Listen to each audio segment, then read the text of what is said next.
Hello friends, welcome back to cricket news updates.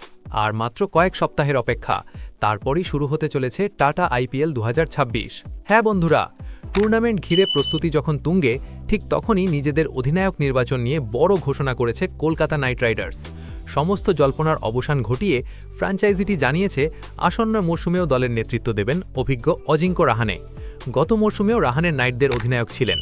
যদিও 2024 সালের champion দল হিসাবে প্রত্যাশা অনেক বেশি ছিল, কিন্তু তার অধীনে কেকেআর লিগ টেবিলে সপ্তম স্থানে শেষ করে এবং প্লে অফে উঠতে ব্যর্থ হয়।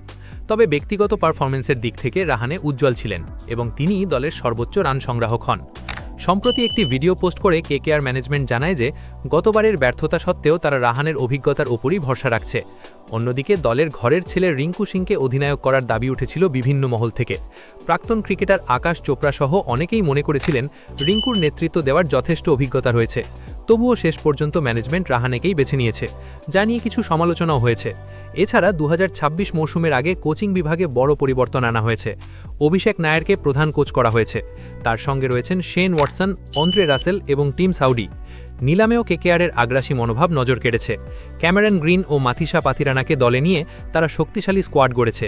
এবার লক্ষ্য চতুর্থ আইপিএল ট্রফি জয়। বন্ধুরা, এ বিষয়ে তোমাদের মতামত কি তা কমেন্টে জানাও এবং ভিডিওটি ভালো লাগলে এখনই চ্যানেলটি সাবস্ক্রাইব করো। Stay tuned for more cricket news updates only on Cric News. Thank you.